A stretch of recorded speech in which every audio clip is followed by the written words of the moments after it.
बच्चों, ये है हमारा लेक्चर 209 और हम कर रहे थे आपकी हिस्ट्री की एनसीईआरटी टेक्स्ट बुक में traders, Kings and pilgrims chapter और हम हैं पेज नंबर 95 पे। हम आज देखेंगे स्प्रेड ऑफ बुद्धिज्म कि बुद्धिज्म कैसे स्प्रेड हुआ। बुद्धिज्म जो रिलीजन है, ठीक है, आपने बुद्धिज्म रिलीजन के बारे में सुना होगा। ये रिलीजन कैसे स्प्रेड हुई, हम इसके बारे में सुनेंगे, कैसे ये रिलीजन फैली। The most famous Kushan ruler was Kanishka, who ruled around 1900 years ago. जो सबसे फेमस रूलर था कुशान्स का वो था कनिष्का। उसने 1900 ईयर्स अगो पहले रूल किया था। उसने एक बुद्धिस्ट काउंसिल ऑर्गेनाइज किया जहाँ पे सारे स्कॉलर्स मिले और डिस्कस किए इम्पोर्टेंट मैटर्स। सबसे फेमस रूलर जो बुद्धिस्ट में था, कुशान रूलर वॉज कनिष्का, ठीक है।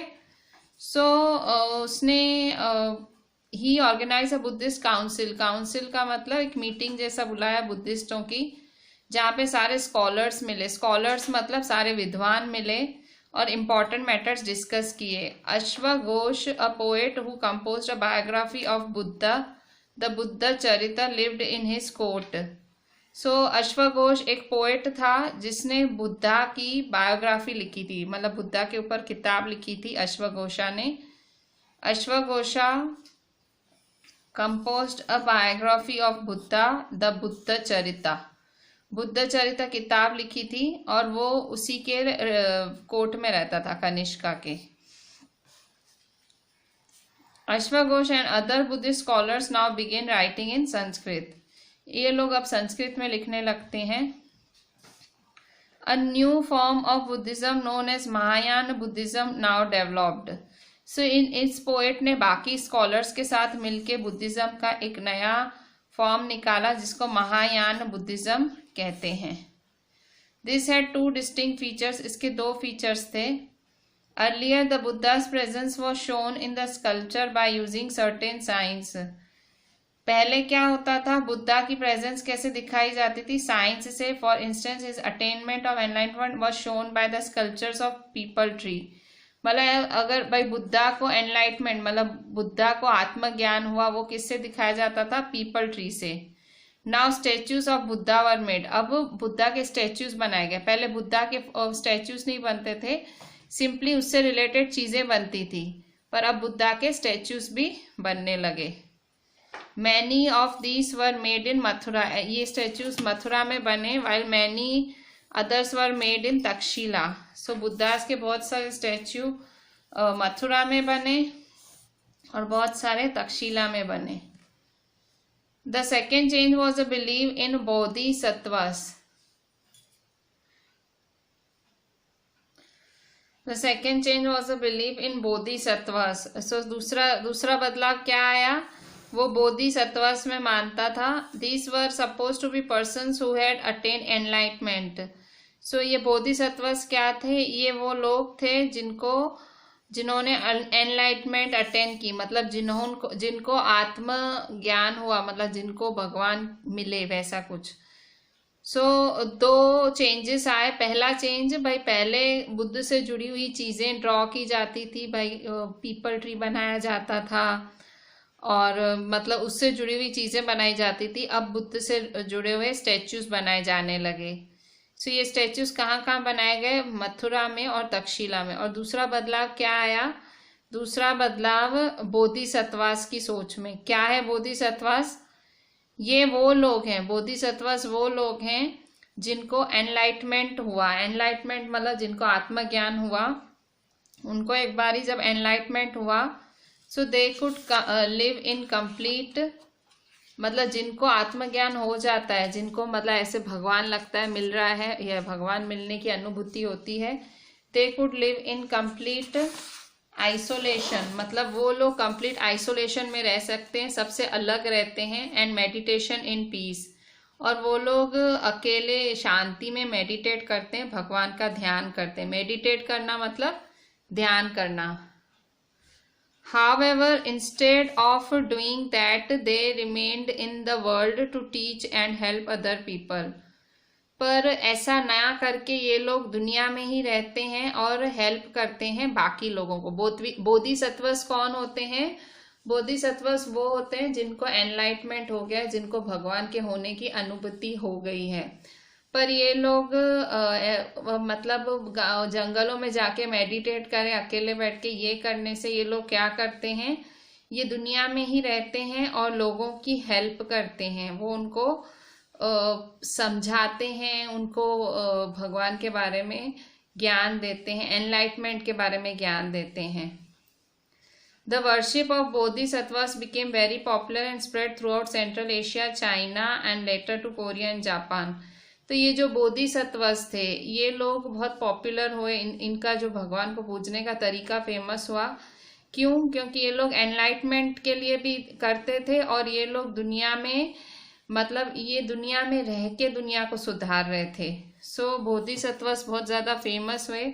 उनका जो भगवान को वर्शिप करने का तरीका, the worship of bodhisattvas became very popular and spread throughout Central Asia, China and later to Korea and Japan.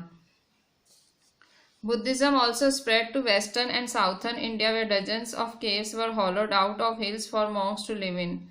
Buddhism और कहाँ फैला? बुद्धिज्म फैला वेस्टर्न और साउथर्न इंडिया में, जहाँ पे केव्स, गुफाएं बनाई गई, छोटी छोटी हिल्स में बनाई गई, जहाँ पे ये मॉन्क्स, ये साधु रहते थे, ये बुद्धिस्ट साधु रहा करते थे। Some of these caves were made on the orders of kings and queens.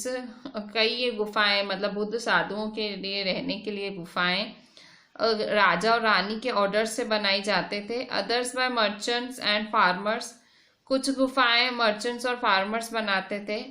These were often located near passes through the Western Ghats. So ये सारी गुफाएं कहाँ थी?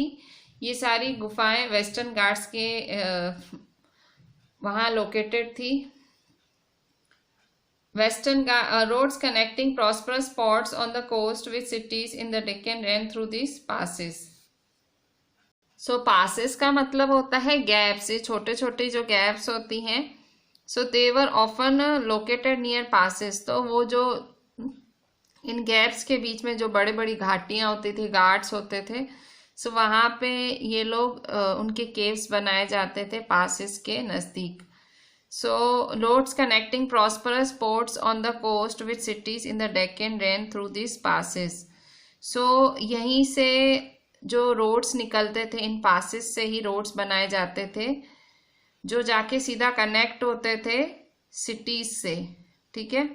Traders probably halted in this cave monasteries during this travels. So क्योंकि ये जो roads थे, ये जो पासेस, ये जो जहाँ इनके केव्स बने हुए थे, इन बुद्धिस्ट मॉन्क्स के जो केव्स बने हुए थे, तो सीधा कहाँ जाते थे? वो सीधा पासेस से होते हुए सीधा सिटीज से कनेक्ट होते थे। सो जो ट्रेडर्स निकलते थे, जो बिजनेस के लिए निकलते थे, उनको उन सिटीज में जाना होता था, तो यहीं आके इन बुद्धिस्ट संतों की, इन बुद्धिस्ट मॉन्क्स की केव्स में आके वो हॉल्ट लेते थे, थोड़ी देर रुक के आराम करते थे। Buddhism also spread south eastwards. Buddhism जो रिलीजन है कहाँ फैली? So Buddhism also spread south eastwards to Sri Lanka, Myanmar, Thailand and other parts of south east Asia including Indonesia. So Buddhism religion Sri Lanka में भी फैली, Myanmar, Thailand, Indonesia. The older form of Buddhism known as Theravada Buddhism was more popular in this areas. जो बुद्धिज्म का पुराना type है, the older form of Buddhism known as Theravada Buddhism, ये इन areas में बहुत ज़्यादा पॉपुलर है। ठीक है। सो इससे पहले हम देखें आगे, इससे पहले तो हम पहले पिक्चर्स देख लें इन पेजेस के। तो पेज नंबर 95 पे ये एक पिक्चर बनी हुई है, ये वाली पिक्चर। सो ये जो पिक्चर है 95 पेज पे, ये है एक स्कल्पचर की picture from the stupa at Sanchi. Sanchi stupa की ये पिक्चर है और ये स्कल्पचर बना हुआ है। सो यहाँ आप देख सकते हो एक ट्री बना हुआ है और ट्री के नीचे एक खाली सीट बनी हुई है। सो ये क्यों बनाई ये स्कल्पचर क्यों बनाया? तो स्कल्प्टर्स दिखाने चाहते थे कि इस पेड़ के नीचे बैठ के बुद्धा ने, ये कुर्सी बनाई है इन्होंने बुद्धा की, खाली सीट, तो स्कल्प्टर्स ने दिखाया कि पीपल के पेड़ के नीचे बैठ के बुद्धा को एनलाइटमेंट हुआ, मतलब बुद्धा को आत्मज्ञान हुआ। ठीक है, सो ये एक स्कल्पचर है। मतलब पहले हमने पढ़ा था ना कि पहले बुद्धा के स्टैचूज नहीं बनाए जाते थे, पहले उससे जुड़ी हुई चीजें बनाई जाती थी, फिर धीरे धीरे बुद्धा के स्टैचूज भी बनने लगे। फिर पीछे पेज पे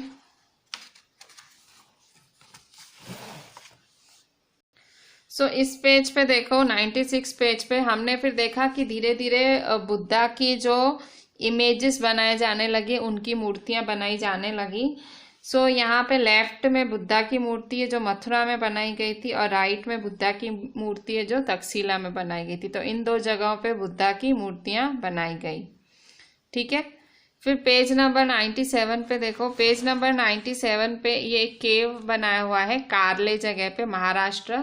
हमने पढ़ा था कि भाई ये जो बुद्धिस्टों के लिए केव्स बनाते थे, बुद्धिस्ट मॉन्क्स के लिए राजा महाराजा केव्स बनाते थे, गुफाएं बनाते थे वेस्टर्न घाट्स के आजू बाजू।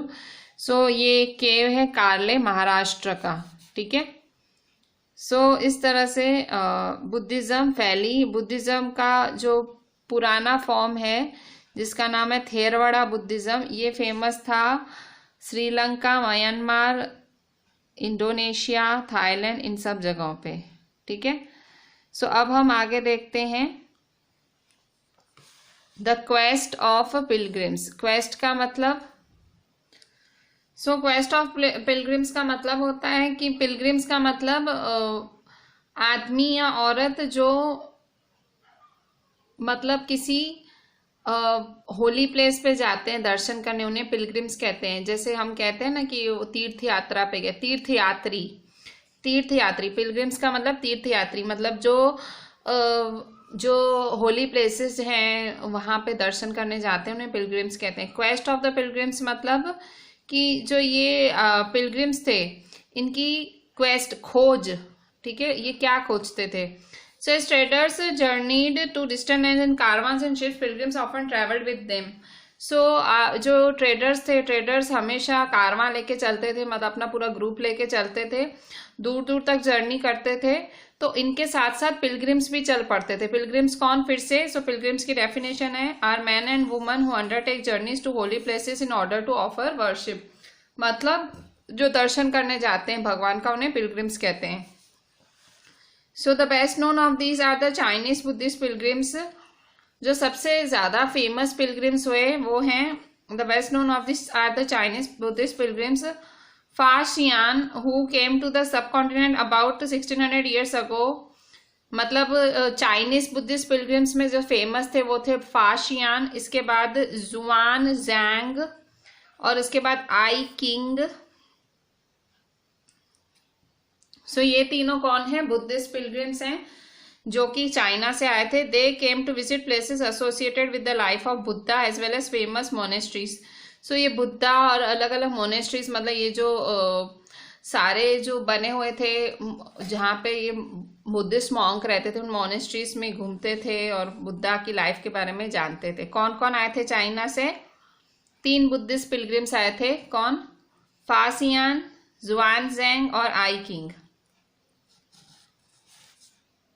Each of these pilgrims left an account of his journey. They wrote of the dangers they encountered on their travels. अब ये लोग जब आए थे, पिलग्रिम्स आए थे, मतलब ये जब घूमते घूमते पहुंचे थे, तो ये लोग है ना अपनी जो उन्होंने जर्नी की थी, ये जो अपनी यात्रा की थी, उसके बारे में वो लिख के गए थे। लेफ्ट एन अकाउंट मतलब बुक लिख के गए थे। और क्या लिखा उस बुक में? They wrote of the dangers they encountered on their travels. उन्होंने सारे जो भी उनको मुसीबतों का सामना करना पड़ा इस पिलग्रिम की वजह से, मतलब वो जो मतलब पिलग्रिम्स में आए थे, वो जो घूमने आए थे वो होली प्लेसेस पे, उनको जो भी सामना करना पड़ा उन्होंने उसके बारे में लिखा। They wrote of the dangers they encounter on their travels which often took years, मतलब जो उनको सालों लग गए, of the countries and the monasteries that they visited and the books they carried back with them. सो सब उन्होंने लिखा कि भाई किन किन कंट्रीज में विजिट किया, किन किन मोनेस्ट्रीज में गए, और उन्होंने जो बुक्स थी वो अपने साथ कौन कौन सी बुक्स वापस लाए। अभी हम पीछे पेज नंबर 98 पे आते हैं। इसमें हमको हम ये ऑरेंज पैराग्राफ पढ़ते हैं। इस ऑरेंज पैराग्राफ में लिखा है कि किस तरह से फा जियान वापस चाइना लौटे, return to China. Fa Xian है began his journey back home from Bengal. So Fa Xian ने अपनी जो जर्नी है वापस, उनको चाइना जाना था, तो कहाँ से चालू की उन्होंने अपनी जर्नी? बंगाल से चालू की, बंगाल से चालू की। He boarded a ship belonging to some merchant। तो वो कौन सी शिप में चढ़े? कुछ मर्चेंट्स, जो कुछ मर्चेंट्स मतलब व्यापारी, उनकी शिप में चढ़े। They had barely traveled for 2 days when they were caught in a storm। सिर्फ 2 दिन ही शिप को चले हुए ही थे कि उनकी जो शिप है वो आंधी में फंस गई। The merchants began throwing their merchandise overboard so as to lighten the load and save the ship from sinking। सारे मर्चेंट्स, ये जो सारे व्यापारी थे, वो सब कुछ अपना फेंकने लगे, मतलब सामान जो भी उनके पास था, मर्केंडाइज था, जो भी सामान था, उस सब फेंकने लगे शिप्स के बाहर, ताकि जो उनका शिप का भार हो कम हो और शिप डूबने से बच जाए। शिप मतलब डूबने पे आ गई थी, तो उसको हल्की करने की जरूरत थी, तो उस पे जो भी सामान था वो सारा फेंकना जरूरी था। सारे व्यापारी अपना अपना सामान फेंके जा रहे थे। Fa Xian threw away his meagre personal belongings. Fa Xian भी उनके साथ ही थे, तो वो भी अपनी जो सारी उनकी पर्सनल चीजें थे, जो थोड़ी बहुत उनकी चीजें थी, वो फेंकने लगे। But clung to his books and the statues of the Buddha that he had collected. पर उन्होंने 2 चीजें नहीं छोड़ी, एक तो किताबें और दूसरी बुद्धा के स्टैचूज। ये 2 चीजें जो उन्होंने कलेक्ट की थी घूम घूम के, वो 2 चीजें के अलावा उन्होंने अपनी सारी पर्सनल चीजें भी फेंक दी। Finally the storm subsided after 13 days। This is how he describes the sea. और आखिर वो आंधी 13 दिन बाद शांत हुई, 13 दिन के बाद शांत हुई। अब वो इसके बारे में अपनी बुक में क्या लिखते हैं? वो लिखते हैं, the sea itself is boundless in extent, it is impossible to know east और west except by observing the sun, moon और स्टार्स इन देयर मोशंस। तो वो क्या बोलते हैं कि सी बाउंडलेस है, मतलब सी जो समुद्र है उसकी कोई सीमा नहीं है। ये जानना मुश्किल होता है कि ईस्ट क्या है, वेस्ट क्या है। आप अगर जानना चाहते हो तो आपको सन, मून और स्टार्स का मोशन स्टडी करना पड़ेगा। अगर अंधेरा है, अगर रेनी वेदर है, आप खाली एक ही चीज करनी है, आपको हवा के हिसाब से चलना है। It took him more than 90 days to reach Java, where he halted for 5 months before boarding and another merchant ship that took him to China। उसे तो चाइना जाना था, वहां से मतलब बंगाल से चला था। It took him more than 90 days to reach Java। तो उसको 90 दिन से भी ज्यादा लग गए, मतलब 3 महीने से ऊपर लग गए जावा पहुंचते। फिर जावा में वो थोड़ा टाइम रुका और 5 महीने रुका, मतलब 5 महीने रुका, उसको कोई और सवारी मिले चाइना तक। He halted for 5 months before boarding another merchant ship that took him to China. फिर दूसरी शिप में चढ़ा और जिसने उसको चाइना वापस पहुंचाया। ठीक है, तो कहाँ से चालू की थी फा जियान ने जर्नी चालू की थी बंगाल से। फिर एक शिप में चढ़ा मर्चेंट वाली में, फिर डूबने पे थी, 90 दिन लगे उसको जावा पहुंचते। जावा से फिर वो चाइना के लिए निकला। जुआन जेंग, अब ये दूसरा है, एक आपने फा जियान पढ़ा, ये Xuanzang who took the land route. Xuanzang जो एक और पिलग्रिम है, मतलब जो आया था वो बुद्धिस्ट के बारे में जानकारी लेने, उसने लैंड रूट मतलब वो जमीन के रास्ते से वापस गया। फा जियान कैसे वापस गया? फा जियान शिप्स से गया। जुआन जेंग कैसे गया? लैंड रूट से गया China. Through north west and central Asia carried back with him. और अपने साथ क्या ले गया? जुआन जेंग अपने साथ स्टैचूज ऑफ बुद्धा ले गए, जो कि सिल्वर के, गोल्ड के और सैंडलवुड के बने हुए थे। एंड ओवर 600 मैन्यूस्क्रिप्ट्स, और 600 मैन्यूस्क्रिप्ट्स मतलब लिखे हुए पेपर्स वगैरह। Loaded on the back of 20 horses, उन्होंने ये सब चीज़ें कहाँ रखी? 20 हॉर्सेस पे। बुद्धा के बहुत सारे स्टेच्यूज और 600 मैन्यूस्क्रिप्ट्स 20 हॉर्सेस पे लेके गए। Over 50 manuscripts were lost when the boat on which he was crossing the Indus capsized. So उसमें से 50 मैन्यूस्क्रिप्ट्स तो गुम ही हो गई जब एक बोट थी जिसमें वो इंडस नदी क्रॉस कर रहे थे, तो वो बोट क्या हो, when he was crossing the Indus capsized. So capsize मतलब डूबने पे थी या थोड़ी उल्टी हो गई थी, तो उस बोट को मतलब 600 में से 50 मैन्यूस्क्रिप्ट्स गुम हो गए उस बोट में से। फिर उसने जुआन ज़ैंग ने अपनी जो बाकी की लाइफ थी, जो पहुंचने के बाद उन्होंने बाकी की लाइफ अपनी जो मैन्यूस्क्रिप्ट्स रह गई थी, मतलब जो 50 गुम होने के बाद जो बाकी मैन्यूस्क्रिप्ट्स रह गई थी, उनको संस्कृत से चाइनीज में कन्वर्ट किया पूरी life. Nalanda a unique centre of Buddhist learning. So Xuanzang और बाकी पिलग्रिम्स उन्होंने अपना टाइम कहाँ स्पेंड किया? आके नालंदा यूनिवर्सिटी में। नालंदा क्या था? नालंदा बिहार में था, और वो नालंदा एक्चुअली बहुत ही फेमस बुद्धिस्ट मोनेस्ट्री थी उस पीरियड की, मतलब जहाँ पे बुद्धिस्ट रहते थे आके। सो जुआन ज़ैंग और बाकी पिलग्रिम्स जो बाकी लोग आते थे, वो लोग इस मोनेस्ट्री में आके टाइम स्पेंड करते थे नालंदा में। ठीक है,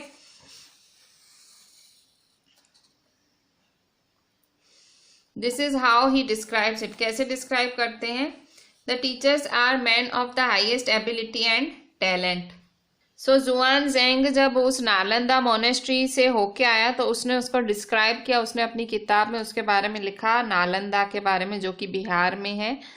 क्या लिखा उसने नालंदा के बारे में? The teachers are man of highest ability and talent. जो नालंदा में जो टीचर्स हैं वो बहुत ज़्यादा हाईएस्ट एबिलिटी रखते हैं, बहुत टैलेंटेड हैं।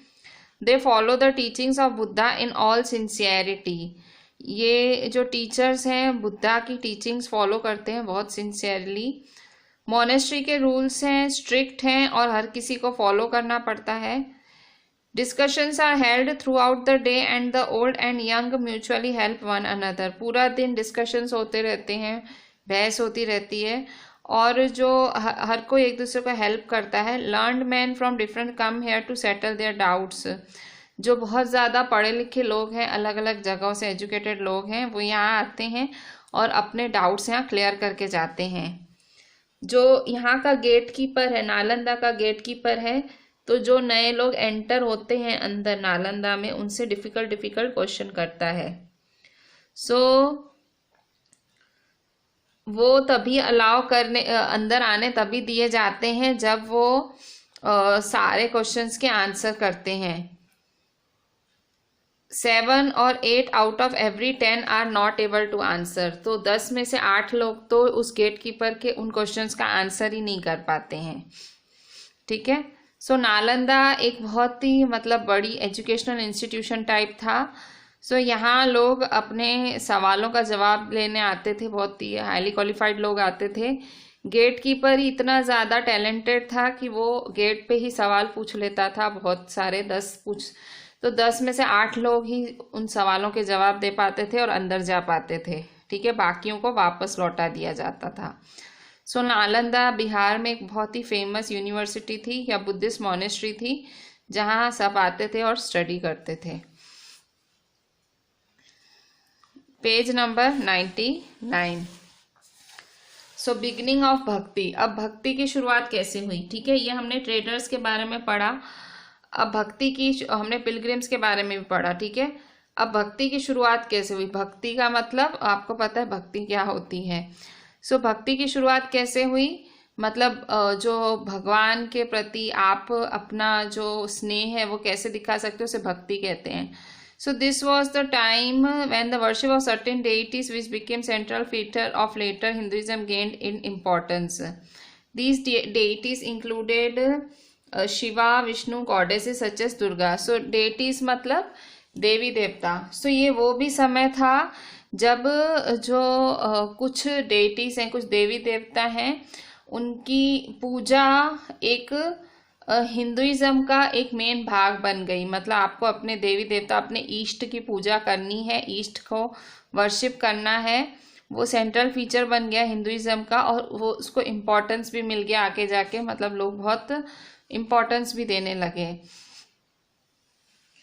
These deities included Shiva, Vishnu and goddesses such as Durga. So ये सारे देवी देवता कौन थे? शिवा, विष्णु और दुर्गा थे। सो इन सब की अब पूजा की जाने लगी, इन देवी देवताओं की। These deities were worshipped through भक्ति। पूजा कैसे करते थे लोग? अपनी भक्ति से, ठीक है, अपने कहते हैं ना भगवान के प्रति अपना प्रेम दिखाते थे। An idea that became very popular at this time. So bhakti जो एक थॉट था वो बहुत ही फेमस हुआ इस टाइम। मतलब लोगों को भगवान की वर्शिप करनी, वो लोग भक्ति करते थे।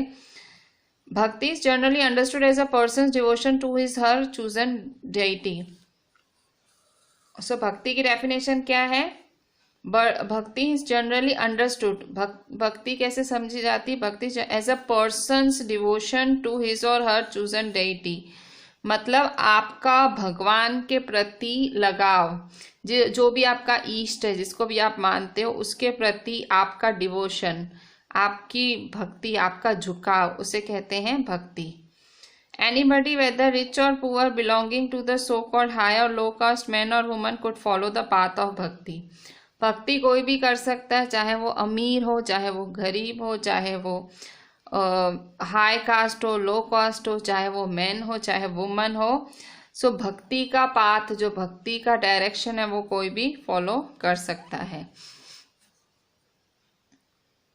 The idea of bhakti is present in the Bhagavad Gita, a sacred book of the Hindus, which is included in Mahabharata.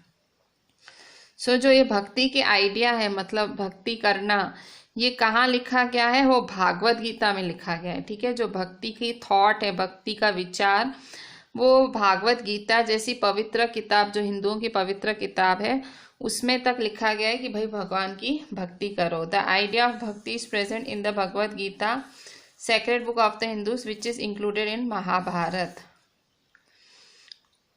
In this, Krishna, the god, asked Arjuna, his devotee and friend, to abandon all dharmas and take refuge in him, as only he can set Arjuna free from every evil. This form of worship gradually spread to different parts of the country. So, ये जो किताब है, जो भगवत गीता है, भगवत गीता में क्या लिखा हुआ है? इसमें एक जगह लिखा हुआ है कि कृष्णा, जो कि भगवान कृष्ण हैं, वो अर्जुन को बोलते हैं। अर्जुना को क्या बोलते हैं? अर्जुना एक तो उनका भक्त था और उनका दोस्त भी था। सो अर्जुना को बोलते हैं टू अबांडन ऑल धर्मास, तू सारे धर्म छोड़ दे, किसी धर्म के बारे में मत सोच। And take refuge in him, और तू मेरे में शरण ले ले, मतलब मेरे से अपनी शरण ले ले, तू मेरे अंडर आ जा। As only he can set Arjuna free from every evil, क्योंकि मैं ही तुझे हर बुराई से बचाऊंगा। This form of worship gradually spread to different parts of the country. So ये जो वर्शिप का एक प्रकार है, ये जो वर्शिप का टाइप है, भगवान की भक्ति का टाइप है, ये अलग अलग कंट्री के पार्ट्स में पहुंचा, ठीक है। उसमें क्या था? श्री कृष्ण ने अर्जुन को बोला कि भाई तू सारे धर्म छोड़ दे, तू मेरे में अपना शरण ले और मैं तुझे हर बुराई से बचाऊंगा।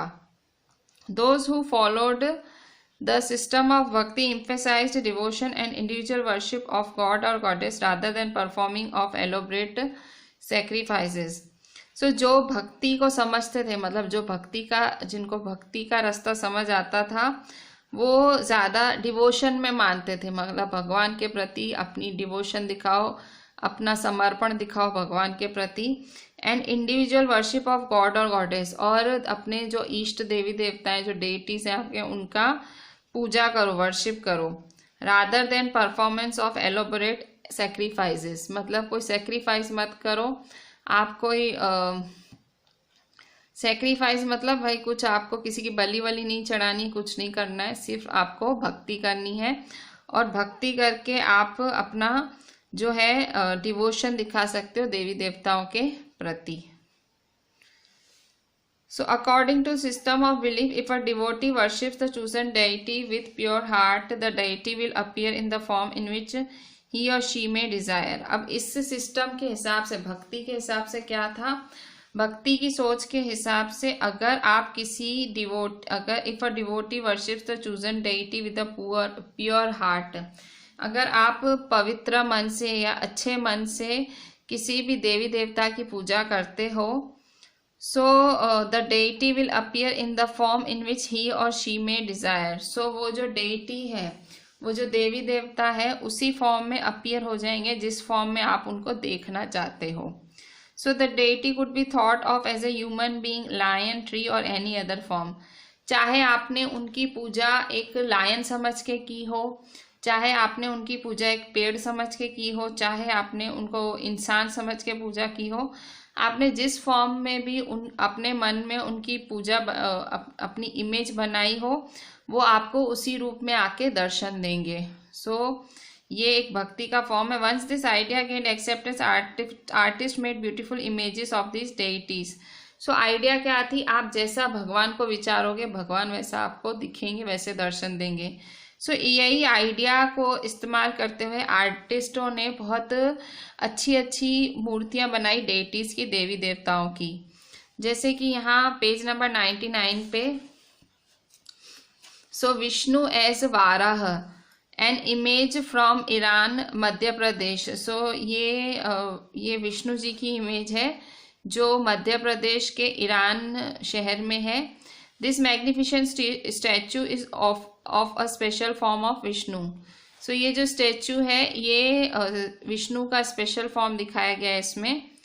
द वाराह और भोर, इसमें विष्णु एक वाराह के रूप में दिखाए गए हैं। पुराणों के हिसाब से विष्णु जो है उन्होंने एक भोर का शेप लिया था ताकि वो अर्थ को बचा सकें। भोर का मतलब एक पिग, तो उन्होंने एक पिग का अवतार लिया था ताकि वो पूरी दुनिया को बचा सकें जो कि पानी में डूब गई थी। सो यहाँ पे जो अर्थ है वो एक वुमन दिखाई गई है, मतलब नीचे से स्टैचू में ये विष्णु जी ने किसका अवतार लिया है, विष्णु जी ने पिग का अवतार लिया है। और ये किसको बचा रहे हैं, ये धरती माता को, जो कि एक औरत के रूप में दिखाई गई है। ठीक है, सो ये धरती माता को बचा रहे हैं पानी में से। ठीक है, सो इसे कौन सा अवतार कहेंगे, इसे विष्णु जी का वाराह अवतार कहेंगे। वाराह मतलब पिग, भोर, VARAH, वाराह मतलब भोर का अवतार, वाराह अवतार। सो वाराह अवतार में ये स्टैचू बना हुआ है ईरान MP में, ERAN, ईरान MP में। और यहाँ पे इन्होंने धरती को बचाया था, धरती को औरत के रूप में दिखाया गया। ये देखो बचा रहे हैं कैसे, जब वो डूब रही थी। ठीक है, सो इस तरह से आर्टिस्ट अलग अलग ऐसे स्कल्पचर्स बना के देवी देवताओं की पूजा करने लगे लोग, ऐसे अलग अलग। तो आप देखोगे शिव जी के नाग स्वरूप की भी आप पूजा करते हो, अलग अलग देवी देवताओं की आप जानवरों के रूप में भी पूजा करते हो। अब पेज नंबर 100 पे देखेंगे भक्ति। सो भक्ति के बारे में पैराग्राफ लिखा हुआ है। Comes from Sanskrit term bhaj, means to divide और share. This suggest an intimate two-way relationship between deity and the devotee. So bhakti शब्द कहाँ से लिया गया है, भक्ति शब्द संस्कृत वर्ड भज से आया है। भज का मतलब क्या होता है, शेयर करना। क्या शेयर करना है, भगवान का नाम। ठीक है, सो भक्ति मतलब भज, सो भज मतलब share. This suggest an intimate two-way relationship between deity and devotee. So ये जो शब्द है, भज शब्द है, ये दिखाता है एक रिलेशनशिप एक देवता और एक डिवोटी के बीच में, देवता और भक्त के बीच में। Bhakti is directed towards Bhagavat which is often translated as God. So bhakti is directed towards Bhagavat which is often translated as God. So Bhagavat का मतलब भगवान ही समझो, मतलब भक्त इतनी भक्ति करता है, इतनी भक्ति करता है कि वो भगवान जैसा ही हो जाता है। मतलब जिसकी वो पूजा करता है वो उसके अच्छी अच्छी जो उसकी अच्छाइयाँ उसमें समा जाती है। सो भक्त भागवत एक ही है। भक्ति मतलब भागवत, भागवत मतलब भगवान समान। So but also means one who possess and shares भाग। भगवत का एक और मतलब है जो भाग शेयर करता है, इसका मतलब अच्छा फॉर्चून, मतलब अच्छी लक शेयर करता है। द डिवोटी नोन एज भक्त और Bhagavat shares his or her chosen डेइटीज भाग। सो जो डिवोटी होता है, मतलब जो भक्त होता है, जिसे भक्त कहा जाता है, भागवत कहा जाता है, वो अपने जो इष्ट है, जो भी जिसको डेइटी, जिसको भी देवी को, देवता को वो मानता है, वो अपना जो है shares his or her chosen डेइटीज भाग। सो वो उनका भाग भी उनको मिलता है। ठीक है, सो इस तरह से भक्ति डिराइव। सो भक्ति कहाँ से आई? संस्कृत वर्ड भज से आई। भज मतलब शेयर करना। सो ये भक्ति मतलब टू वे रिलेशनशिप होती है डेइटी मतलब आपके इष्ट या देवता और डिवोटी के बीच, डिवोटी मतलब भक्त के बीच। सो भक्ति भागवत की तरफ ले जाती है। भागवत मतलब जो शेयर करता है भाग। सो अच्छा फॉर्चून शेयर करना। सो डिवोटी को भक्त भी कहा जाता है, भागवत भी कहा जाता है, और वो अपने जो डेइटी है उसका भाग शेयर करता है। सो आज हम यहीं पे ये चैप्टर एंड करते हैं। सो एक बारी हम फिर से पूरा चैप्टर देख लेते हैं हमने क्या पढ़ा आज के दिन। सो आज हमने चालू कहाँ से किया था? आज हमने पेज नंबर 95 लेक्चर 209 से चालू किया था, द स्प्रेड ऑफ बुद्धिज्म। ठीक है, हमने स्प्रेड ऑफ बुद्धिज्म से चालू किया था। इसमें हमने क्या पढ़ा था? स्प्रेड ऑफ बुद्धिज्म मतलब बुद्धिज्म कैसे फैली। हमने देखा कि सब जो फेमस कुषाण रूलर था उसका नाम कनिष्का, मतलब वो कनिष्का था, और अश्वघोष एक पोएट था, उसी के दरबार में मतलब उसने बुद्धिस्ट काउंसिल की मीटिंग बुलाई थी ताकि वो सारे स्कॉलर्स मिल पाए। अश्वघोष एक पोएट था जिसने बुद्धा की बायोग्राफी लिखी थी। बुद्धा की बायोग्राफी का नाम है बुद्ध चरिता। सो अश्वघोष ने फिर क्या किया, सब स्कॉलर्स के साथ मिलके संस्कृत में सारी जो बुद्ध चरिता है वो लिखने लगा, मतलब बुद्धा के बारे में लिखने लगा संस्कृत में। फिर बुद्धिज्म का एक नया फॉर्म बहुत फेमस हुआ जिसका नाम है महायान बुद्धिज्म। सो महायान बुद्धिज्म में 2 फीचर्स थे। पहला फीचर क्या था? अब इमेजेस बनने लगी थी बुद्धा की, और दूसरा फीचर्स था कि स्टैचू भी हमने ये पढ़ा कि इमेजेस बनने लगी थी, और दूसरा फीचर था कि बोधिसत्व क्या होता है? मतलब इन्हें इनलाइटमेंट मिल जाती है, वो लोग बोधिसत्व कहलाते हैं। सो जो लोग एनलाइटमेंट हासिल कर लेते हैं, मतलब जो लोग भगवान को हासिल कर लेते हैं, so they could live in complete isolation, मतलब वो एकदम अलग थलग रहते हैं और मेडिटेट करते हैं, पीस में जाके ध्यान में बैठते हैं। पर ऐसा नहीं करके ये लोग क्या करते हैं? बोधिसत्व लोग दुनिया में ही रहते हैं, दुनिया के अंदर रह के लोगों की मदद करते हैं। सो बोधिसत्वस का ये जो टाइप है बहुत फेमस हुआ सेंट्रल एशिया, चाइना और फिर कोरिया, जापान में। बुद्धिज्म फैलने लगी वेस्टर्न और साउदर्न इंडिया में, और बहुत सारे केव्स भी बनाए गए मॉन्क्स के लिए। वेस्टर्न घाट्स में भी एक केव बनाया गया, बहुत सारे केव बनाए गए। बुद्धिज्म फिर कहाँ कहाँ फैली? बुद्धिज्म फैली श्रीलंका, म्यांमार, थाईलैंड। और बुद्धिज्म जो पुरानी बुद्धिज्म फॉलो होती थी जिसका नाम था थेरवाड़ा बुद्धिज्म, ये इन देशों में ही फॉलो होती थी। क्वेस्ट ऑफ पिलग्रिम्स, पिलग्रिम्स की तलाश। तो क्या थी पिलग्रिम्स? तो पिलग्रिम्स वो आदमी औरत होते थे जो भगवान की पूजा करने के लिए बहुत सारी जर्नी करते थे और बहुत ज़्यादा घूमते थे। सो जो चाइनीज बुद्धिस्ट पिलग्रिम्स हैं उनका नाम है फाजियान, ज़ुआनज़ेंग और आई क्विंग। सो फाजियान कौन थे? फाजियान एक चाइनीज बुद्धिस्ट पिलग्रिम थे, और उन्होंने क्या किया था? फाजियान ने मतलब वो बोट पे बैठ के वापस आए थे।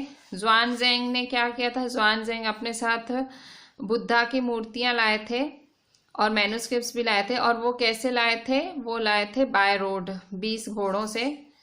और ज़ुआनज़ेंग ने लिखा है नालंदा के बारे में कि नालंदा एक बहुत अच्छी यूनिवर्सिटी है। इसके बाद हमने भक्ति के बारे में डिटेल में पढ़ा कि भक्ति क्या है, और ये था 12 अवतार विष्णु जी का। ठीक है, कहाँ इन्होंने लिया था, ये एमपी के ईरान में उनकी मूर्ति ये देखी जा सकती है। ठीक है, सो यहाँ तक आप प्लीज़ रीड कर लेना। आज हमने जितना भी डिस्कस किया पेज नंबर 100 तक, यहाँ तक रीड कर लेना। Right each and every point properly, very properly, एक एक पॉइंट लिखनी है, and WhatsApp me everything. Thank you.